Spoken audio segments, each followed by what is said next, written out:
আমি সংসদে বক্তব্য দিতে কেঁদে ফেলেছিলাম, আমি কথা শেষ করতে পারি। দুর্ভাগ্য আমার, এর আগের রাত্রে আমি আসতে চেয়েছিলাম তার বাড়িতে, বৈরাগীর বাড়িতে। তো যাই হোক, এই ছেলেটি অত্যাধিক ভালো ছিল, সরকারের একটা অ্যাসেট ছিল, সরকার এটা নিয়ে খুব সিরিয়াস। আমরা জাতি হিসাবে, দেশ হিসাবে একটা মাসুম বাচ্চা, মাসুম সরকারি কর্মকর্তার জীবন রক্ষা করতে পারি না। দেশে মানুষ বিপদে আছে। তবে আমি অভিনন্দন জানাই তাদেরকে, আমি সবাইকে সম্মানিত করব বলেছি। 24 ঘন্টার মধ্যে এই ঘটনার একটু উদ্ধার হয়েছে এবং আসামিরা গ্রেপ্তার হয়েছে। তার বাচ্চা, তার স্ত্রী এটা পাবে, এটা দ্বারা লাভবান হবে না, কিন্তু তার স্ত্রীর কান্না আমার কানে গেছে। আমি জানতে চাই আমার ছেলের, আমার স্বামীর অপরাধ থেকে। এই কথা উল্লেখ করার পরে প্রধানমন্ত্রী আহত ছিলেন, আমি শব্দটা পরে শেষ করতে পারিনি। প্রধানমন্ত্রী দাঁড়িয়ে তার ওনার দায়িত্ব নিয়েছে এটা সবকিছু। ইতিমধ্যে র্যাব কর্তৃপক্ষ আমি অভিনন্দন জানিয়েছি, তাদেরকে পুরস্কৃত করার কথা বলেছি, এসপি সাহেবের সাথে কথা বলেছি, স্বরাষ্ট্রমন্ত্রীর সাথে কথা বলেছি, সংসদে বলেছি এই মামলাটি আমি তদারক করছি। নিঃসন্দেহে থাকেন, ইনশাআল্লাহ বিচার হবে।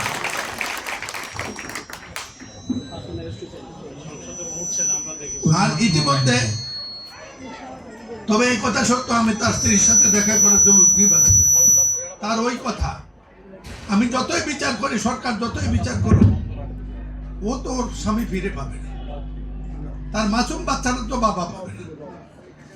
চলেন আমরা সবাই তার পাশে দাঁড়াই। সে কখন আসবে জান না, তাকে তার কি করতে হবে, তাকে আমরা এখানে কুমিল্লা সেটেল করাবো, তার প্রস্তাবটা দেবেন, তাকে আমরা চাকরি দেবো, ব্যবসা দেবো, যা দিতে দেবো।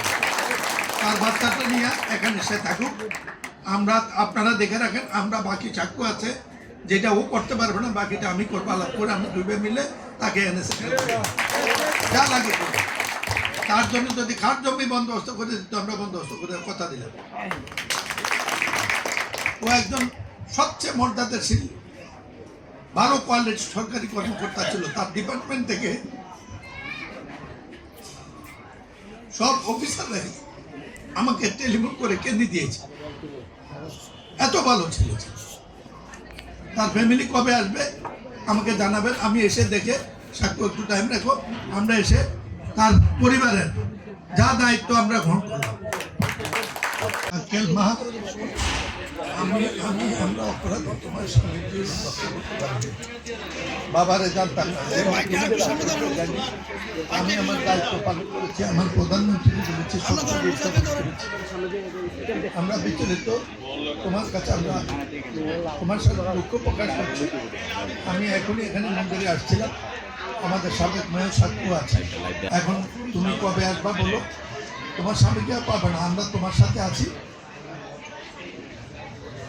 আমি তোমাকে বলে দিলাম, তোমার কাছে আমার প্রস্তাব হলো, তুমি কুমিল্লা থাকবে না, আমরা তোমাকে তোমার ছেলের জন্য যা করতে করবো, তোমরা আমরা তোমাকে দলীয়ভাবে তোমার সব জায়গা ব্যবস্থা করে, বাড়ি করে, তোমার চাকরির ব্যবস্থা করে, তুমি যাতে চলতে ব্যবস্থা করি। তোমাকে আমরা এখানে, তোমাকে কুমিল্লার নাগরিক হিসাবে, পানপট্টির নাগরিক হিসাবে আমরা এখানে সেটেল করবো, এটা প্রস্তাব। তুমি ইনশাল্লাহ আসবা কবে?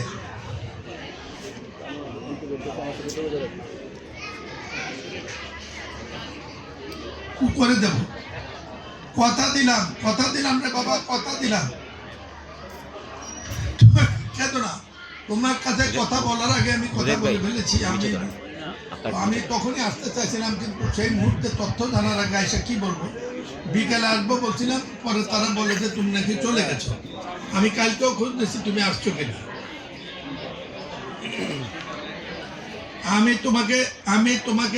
আমি তোমাকে মাননীয় প্রধানমন্ত্রীর সাথে দেখা করিয়ে দেব। হিউম্যান রিজর্ভের বিষয় জনাব তারেক রহমান তোমার জন্য সংসদে দাঁড়িয়ে কথা বলেছে, আমি ওনার সাথে দেখা করিয়ে দেব।